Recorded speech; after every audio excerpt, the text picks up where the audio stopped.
Kami dari kelompok 3 dalam video sebelumnya sudah dibahas tentang permasalahan dan solusi-solusi di dunia pertanian. Tentunya pertanian di sini juga ditopang oleh beberapa subsektor, diantaranya adalah tabame, perikanan, peternakan, hortikultura, dan sebagainya.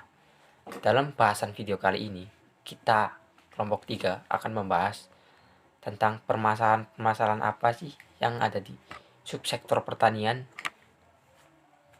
terutama di masalah tabame, terus peternakan, dan hortikultura.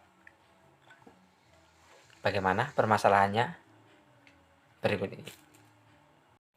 Baik, yang pertama adalah masalah tabame. Sekitar saya itu banyak lahan-lahan persawahan dan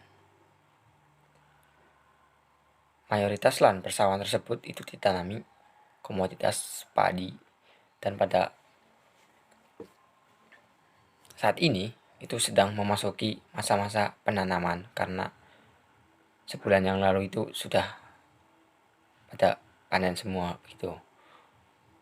Jadi masalah yang dihadapi pada saat ini, pada saat penanaman, apalagi pada saat musim penghujan saat ini, masalah yang paling sering dihadapi itu adalah masalah irigasi. Jadi justru karena hujan inilah irigasi jadi tidak lancar. Masalah irigasi di sini itu udah kayak menjadi masalah tahunan gitu di sini, karena setiap kali musim penghujan datang itu selalu air tidak bisa dengan lancar mengalir ke sawah-sawah karena sungai yang ada di hulu itu banyak yang longsor dan jebol, sehingga tidak bisa menyalurkan air ke irigasi persawahan begitu. Jadi solusi menurut saya itu sistem irigasi di sawah itu harus diperbaiki, bukan hanya ditambal saja setiap tahun, hampir setiap tahun cuma ditambal, itu pun mungkin ditambal oleh para petani sendiri gotong royong. Hal ini harus segera diperbaiki supaya tidak menjadi masalah yang terus menerus gitu. Karena irigasi yang tidak lancar ini kan petani sulit mengolah tanahnya begitu. Kadang juga petani saling istilahnya namanya solong-solongan masalah air begitu. Jadi menimbulkan konflik juga antar petani. Ini kan tidak baik begitu. Jadi masalah irigasi ini sebenarnya masalah yang vital ya bagi petani, supaya diperbaiki, bukan hanya cuma diperbaiki sementara aja, maksudnya diperbaiki secara permanen gitu sistemnya, bagaimana supaya berjalan sistem irigasinya. Kan ini juga sudah lama ya sistem irigasi lama, jadi harus diperbaiki sedemikian rupa ya. Mungkin membutuhkan anggaran yang besar ya, sehingga mungkin belum bisa kalau di sini. Mungkin itu saja sih permasalahan yang terjadi di sekitar saya, khususnya permasalahan tabame dan dari komoditas padi. Mungkin permasalahan lainnya akan dijelaskan oleh teman saya. Terima kasih. Nama saya Muhammad Abdul Jalil dari Agribisnis semester 3. Saya akan menjelaskan masalah di daerah saya, terutama pada sektor hortikultura, yaitu penghasil nanas madu di Pemalang. Masalah yang dialami oleh petani nanas pada saat ini yaitu melonjaknya harga secara drastis yang dipengaruhi oleh musim hujan dan terutama pada masa pandemi seperti ini. Pada sektor pemasaran juga cenderung turun karena kurangnya pemerintah dalam memperhatikan pengolahan nanas. Jadi solusi yang akan saya berikan yaitu pertama, keikutsertaan pemerintah dalam memperhatikan sumber daya manusia. Untuk menindaklanjuti, bisa kita ciptakan produk-produk dari nanas, misalnya keripik nanas, dodol ataupun yang lainnya. Dan yang saya sarankan kepada petani, kita harus bisa menstrategi pemanenan ataupun target pemanenan. Misalnya kita target pemanenan itu ketika nanas mempunyai harga ataupun ketika masa kemarau. Mungkin begitu saja dari saya. Terima kasih. Wassalamualaikum warahmatullahi wabarakatuh. Assalamualaikum warahmatullahi wabarakatuh. Nama saya Irfan Syafi'i dari Agribisnis Semester 3. Di sini saya akan menjelaskan sedikit tentang permasalahan dan solusi yang dihadapi dari peternakan ayam broiler atau ayam negeri. Nah, permasalahan yang pertama adalah ayam broiler itu rentan terkena virus atau penyakit daripada ayam kampung yang menyebabkan ayam itu mudah mati dan dapat menyerang manusia atau menularkan ke manusia, yaitu adalah virus flu burung. Bagaimana solusinya? Jadi peternak ini harus harus tahu ciri-ciri dari ayam yang terkena virus tersebut. Jadi ketika ada gejala-gejalanya, si peternak harus menyuntik vaksin terlebih dahulu kepada ayam-ayamnya supaya tidak tertular semuanya oleh virus. Yang kedua adalah harga ayam itu anjlok atau lebih mahal dari sebelumnya. Kenapa? Karena banyak faktor yang membuat harga ayam itu mahal. Yang pertama, karena flu tadi. Kenapa kok flu tadi bisa membuat harga itu mahal? Setelah dipikir-pikir, kita sebagai konsumen, ya konsumen yang sehat, tentunya nggak mau dong makan makanan yang ada penyakitnya atau yang ada virusnya. Jadi kita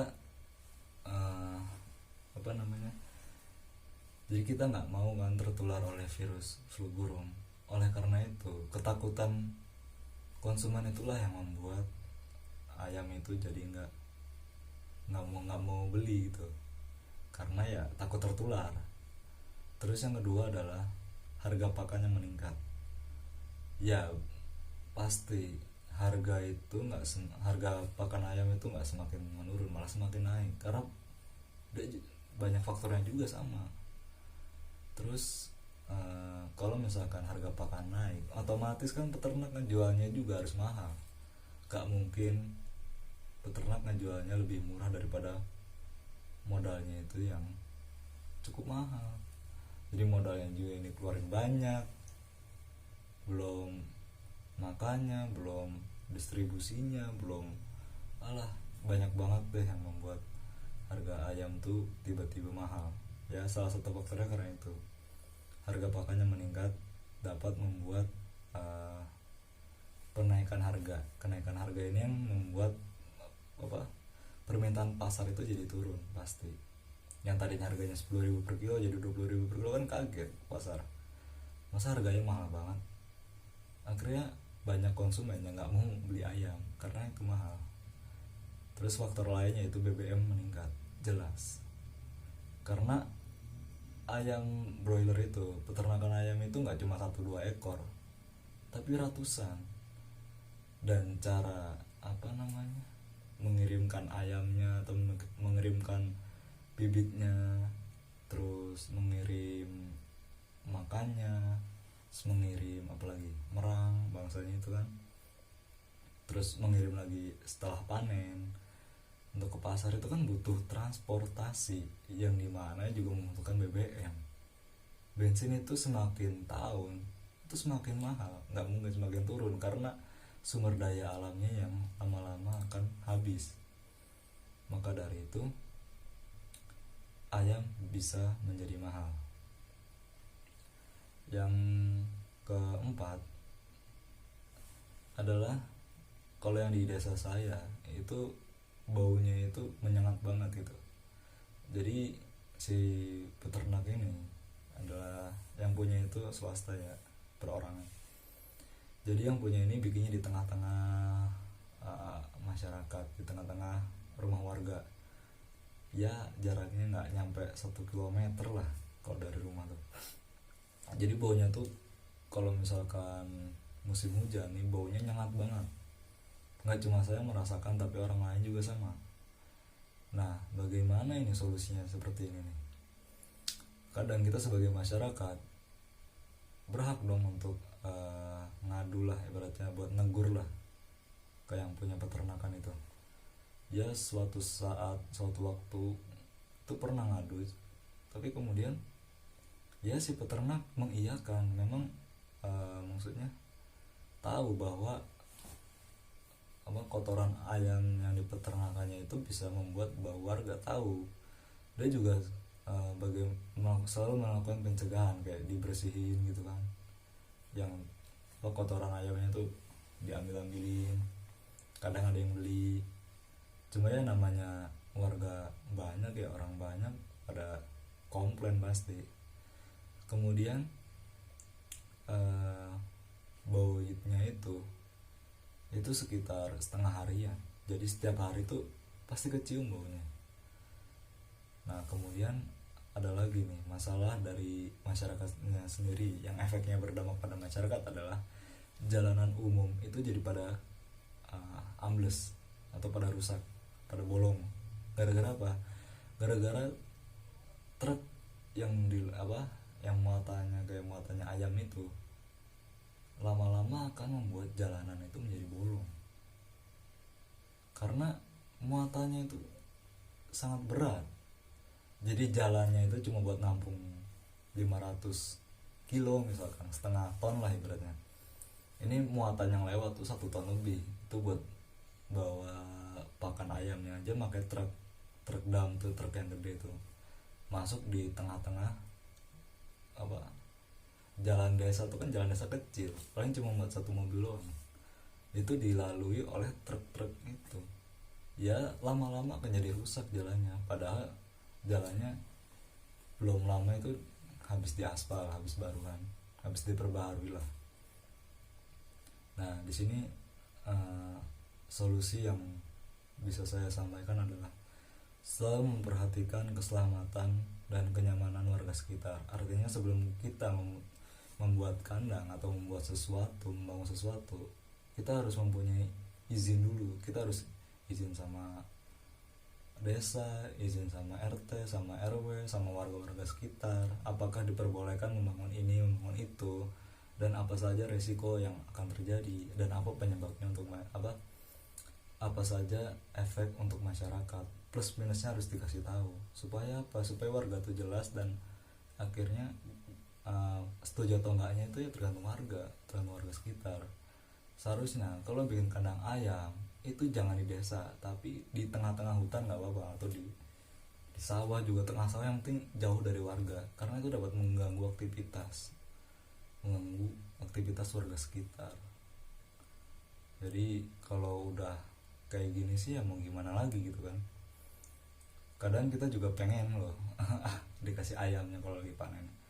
Ya memang sesuai perjanjian waktu awal sih, warga mengizinkan pembangunan peternakan ayam, akan tetapi ada imbalannya, yaitu kalau setiap panen tuh kadang kita dikasih 20 ekor.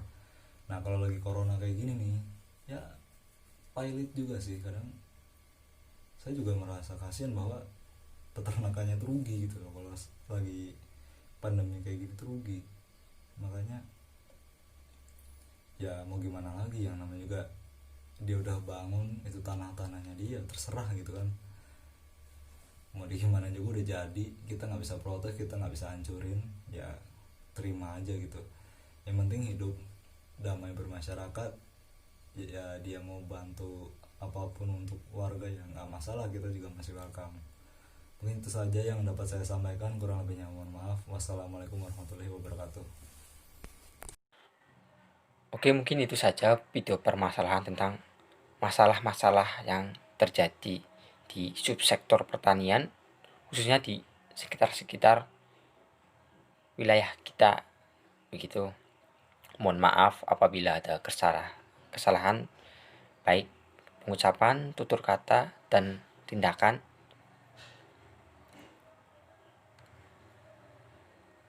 Cukup sekian. Wassalamualaikum warahmatullahi wabarakatuh.